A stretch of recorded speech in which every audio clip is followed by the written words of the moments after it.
Lance jerked his gaze from over the hood of the Porsche, turning to see his best friend's boot connect with the crown of a disembodied head, in haste to push it away.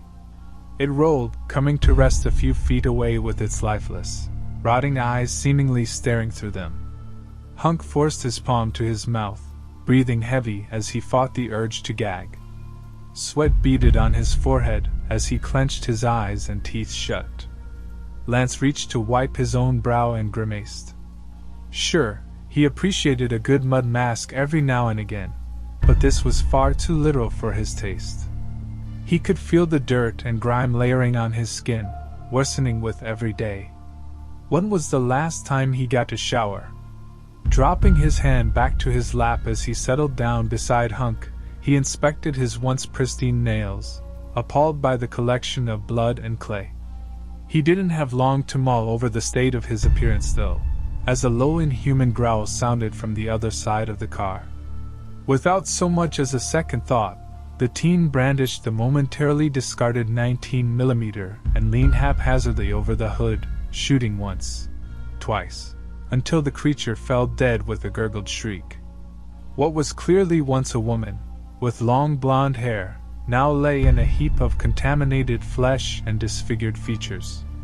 Lance was sure that once upon a time, he would have found her to be quite attractive. Maybe even grilled her for her number with feeble attempts at flirting. But now, as he slumped back down beside his friend, letting out a breath he hadn't known he'd been holding, surrounded by the remnants of the undead, that world seemed so far away. He choked on a breathless laugh, his head rolling back with the sheer absurdity of it all before he spared a glance at Hunk. Just like a video game, huh, buddy? Hunk stared back, his doe eyes strained and tired. Lance turned his eyes back to the sky, graying clouds heavy with the threat of rain, and gave another throaty exhale. Shit! No one knew the source of the outbreak. It simply blossomed into existence one day. Lance still remembers the night they evacuated the garrison. There were so many fires. It seemed as though damn near everything had been set ablaze in a futile attempt to eliminate, or at least contain the disease. Along with the rest of the students, they were forcibly removed from school grounds and wished the best of luck in returning to their homes. It was humane in theory, allowing them to be with their families for the imminent end. However, most of the locals had been infected already, and a majority of students would not make it through the night if unarmed. Lance's stomach still churns at the thought of Pidge. They had been separated the night of the evacuation, and had not heard from him since. Pidge was smart, yes, but the circumstances were unlike any other. Lance knew full well that had he and Hunk not stumbled across a group of slain military personnel, allowing them to arm themselves with multiple weapons of high caliber, they would not be alive. Brain power alone could not kill a zombie. Not as far as Lance was concerned. Now weighted with ammunition, they had taken shelter in an abandoned convenience store, untouched by the raging fires, and stayed for the first few days. They took turns keeping watch at night. 2 hours on, 2 hours off. They had made a little nest for themselves wedged in the back corner of the shelves, keeping an eye trained on the door. Lance made himself sick on junk food more than once, but he insisted their options were limited. Hunk perused the store for anything perishable and made a point to consume that first. But after some time, either of them could stand the thought of eating lukewarm fruits and stale jerky for another day. The first time they encountered a zombie, Lance decided that no amount of first-person shooters could actually prepare him to load a gun and face such a creature. It wasn't large, by any means. In fact, it quite resembled an elderly man with how it moved so sluggishly.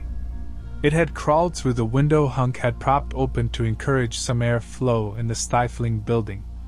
Bowed limbs, pale and bloodied, with sickly flesh falling off of bone that made a sickeningly wet sound as it moved. Its jaw was dislocated, hanging wide and shining with blood, and its nails and teeth were embedded and infected. Its clothes and hair had been marred in the fires. And worst of all, its eyes. The color had bled and ran. There were no distinguishable shapes in those eyes, They were not human. They were horrific. It took 4 poorly placed bullets to drop the monster just out of arm's reach from the boys.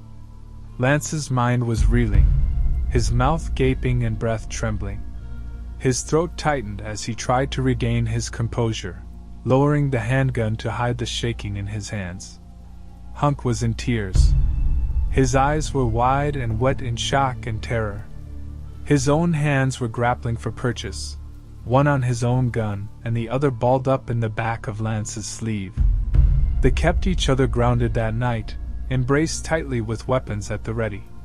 They don't talk about how they cried together, once for their families, once for Pidge, and once for themselves. They didn't sleep. A chilling breeze cut through the summer heat like a knife. Either would get close enough to close the window. It had been days since then. Maybe weeks. The concept of time became elusive when one was no longer counting down the seconds until the end of a lecture or until the lunch bell rang. They had since left the shelter of the convenience store in favor of locating fresh food and, if fate allowed, other survivors. It sounded so wrong on his tongue. Survivor. It was a word Lance had never expected to use to describe himself. An incredibly lucky break and a half-decent shot. That's what Lance was. Survivors were strong. Lance had never felt weaker. Survivors were brave. Lance had never felt more afraid. Nevertheless, his hands had stopped shaking when he pointed a gun, and his eyes had stopped watering while Hunk was fast asleep. And Hunk had made progress too. He no longer had trouble loading his ammo, and he didn't get sick at the first sight of blood. Well, most of the time. They started taking longer cycles during the night, now 4 hours on and off. And though more rested, their bodies began to ache with physical exertion. They had started towards the city limits after discovering that the area had been gutted. Any survivors must have taken necessities and burned what was left. So they walked, for multiple hours at a time in the sweltering heat, gathering what they could find. A toppled vendor cart here, some bullets there. They were fortunate enough to stumble across a hardware store that had not been entirely stripped. After pocketing some essential tools, they were on their way once more. At this point they had just about seen it all. Old zombies, young zombies, unidentifiable zombies, fat zombies, thin zombies. Lance was certain that they had seen an Iverson zombie and had no qualms about using a few extra bullets just to be sure that it was dead. And yet among all the chaos, they were still utterly alone. Hunk had begun talking in his sleep, longing for his family, for Pidge. Lance would be lying if he had said he wasn't terrified of what may have become of his own siblings. There was no way to know for certain that the outbreak hadn't reached Veradero Beach, but Lance held on to the possibility that perhaps the containment was effective, and that the end was in sight, that his mama and papa were safe and waiting for his return. It Hunk needed him to be. Now they were cycling back to the garrison compound in hopes of finding some sort of vehicle to get them cross-country, all the way to Washington, D.C. in hopes that the capital remained unaffected. Sure, there were cars scattered here and there along the main road, but much like the Porsche they were currently using as cover, they ran on gasoline. The thought of breaking down in the middle of the desert with no hope of contact made both of their stomachs churn. The garrison officers were gifted hoverbikes during their years of seniority for easier transport between the compound and deployments. Running on a gold compound, they had a hell of a lifespan. It was their best bet at finding salvation and returning to their families. "Come on, buddy," Lance huffed, pushing himself from the ground with a steadying hand on the wheel well. "We better get going. It's getting late." The afternoon sun was unbearable as the two started their trek back to the school. "Lance, it's this way." "Hunk, darling, if there's a secret entrance it is most definitely this way. I snuck around this place for ages. I know these things." They had made it to the garrison with hardly any problems at all. In fact, it was suspiciously quiet. A zombie here, a rogue fire there, but otherwise far too simple. Hunk was wary of every turn they took, and the anticipation was starting to wear on them both. The sun was setting quickly now, and as they stood at the foot of the school in waist-high piles of rubble, they were debating the location of the hover bike's hangar. "That's not something to brag about, man. Listen, the bikes had to be easily accessible by the officers, so don't you think it would be located by the captain's bunks? Good point, but overruled. We're going this way." He gestured toward the front of the building. He heard Hunk rambling behind him about how immature he was being, but he hardly paid it any mind, especially when a bullet tore through the air, not even 6 feet from his face. He let out a shriek, nearly rivaling Hunk's own in pitch and volume, stumbling in a frantic search for the bullet's origin. "What business do you have here?" "Human." The voice was low and thick and human behind the bandana that hid the marksman's nose and mouth. His hair and clothes were dark, nearly camouflaging him with the charred cement of the garrison's front walls. His eyes were trained on the pair, narrowed with the intent to kill, a double-barreled shotgun at the ready. Lance was never good at interpreting body language. "Dude, you have no idea how glad we are to see Dash.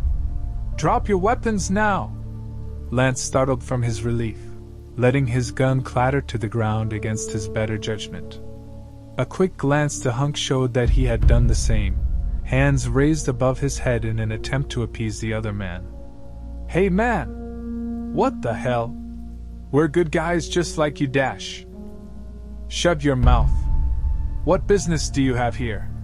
he repeated, slower this time, as if Lance were dense. Before Lance could think up some sensible response, a deeper voice sounded from behind the marksman. "Keith! What's going on?" A man tore out from inside the depths of the building, brandishing a weapon of his own.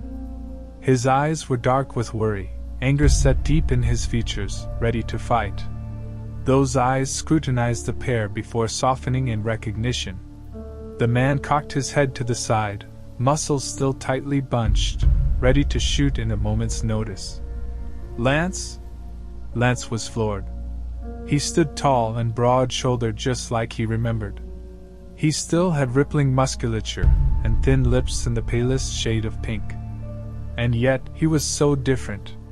The bangs that swept his forehead were white, likely due to extreme stress, and a discolored, jagged scar blemished the bridge of his nose.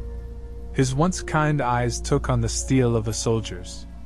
Perhaps the worst of all was the makeshift tourniquet tied haphazardly where his right shoulder should have met the strong bicep Lance remembered fawning over. Instead there was nothing. Nothing but a white cloth smudged with dirt and dried blood. Takashi Shirogane, Lance's hero and crush of many years, before he was deployed into outer space, to accomplish what Lance could only dream of. His good friend, standing before him, wearing the weight of worlds on his shoulders, an age that far exceeded him. He looked worn and weary, and yet Lance was sure he'd never seen anything more beautiful. A smile tugged at his lips, so big and bright it split his chapped lips. "Shiro? Holy crow, it's really you!" He started to move forward, to close the distance between them, when a bullet plowed into the ground merely a foot before him, cascading dirt and sending Lance reeling back with a startled cry. It took him a moment to compose himself, gaping at the stranger Keith, who had exchanged his double barrel for a pistol, and had shot at his feet with cold indifference. "Are you serious? Shiro, can you tell your guard dog to step off?" Despite the wariness edging his features, Shiro motioned Keith's weapon off his target. "They're friends, Keith. But we're attracting unwanted attention. Let's head inside." Keith gave a disgruntled snarl but dropped the pistol, glaring at the pair all the while. "You heard the man. Move." Shiro held the door with the heel of his boot as Lance and Hunk approached, allowing them entrance without any further hassle. Up close, Lance could see the bags beneath his eyes and the wrinkles in his forehead. He wasn't caked in dirt, alluding to the possibility of running water, which excited Lance to no end, yet nothing could compare to the energy that surfaced at seeing his long-lost companion. He wanted to hug him, to kiss him, to scream and cry in relief, because things were finally looking up. But right now, Shiro wouldn't even spare him a glance. His gaze was trained over the top of Lance's head, scanning the area for any sign of danger. As he trailed Hunk into the empty hallway, his heart sank. Because although they had found Shiro, it seemed he was lost for good.